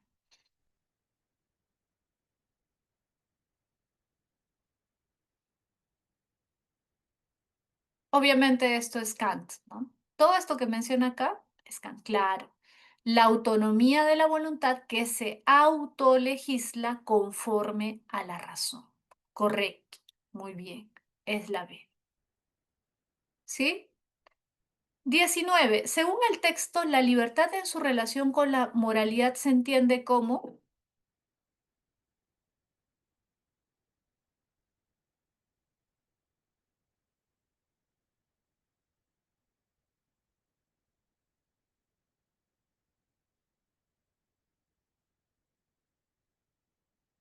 obviamente se entiende la libertad positiva, ¿no? Se sobreentiende que es la libertad positiva.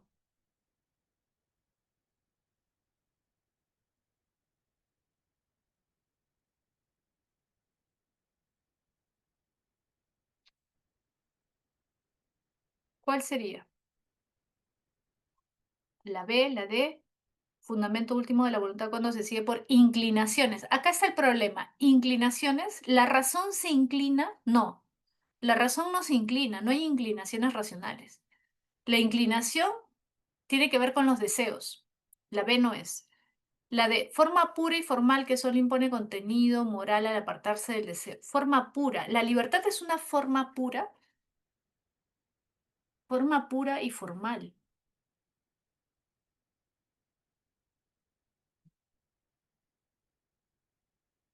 Fundamento último de la voluntad. Negativa cuando rechaza las leyes externas pero carece de autolegislación.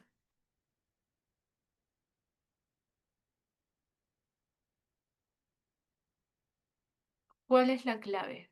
La clave es la A. Claro, lo que pasa es que acá confunde esto de condición formal. Confunde condición porque pareciera que se refiere a que hay un condicionamiento externo, pero no, condición formal se refiere a que es un principio. Condición formal se refiere a principio. Condición formal, ya, porque es una base formal de las máximas cuando éstas se someten a una ley universal. Es la A. Esto es lo que confunde, ¿sí? Pero condición acá se refiere a un principio, una base. Y 20, a ver, ¿cuál sería la clave de la 20? Ya estamos en la hora, creo. Sí. Esta está fácil. Casita, correcto. ¿Qué es lo que debería hacer Marco? ¿No?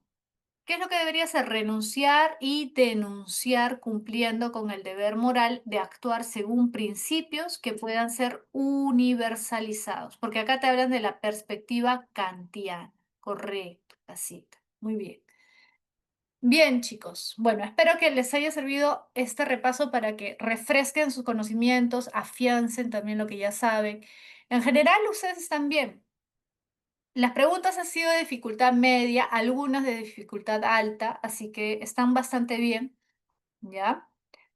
Y ya nos estamos viendo la próxima semana para continuar con los siguientes temas. Ya, chicos, cuídense mucho, que tengan una bonita semana. Nos vemos. Chao, chicos. Un abrazo a todos.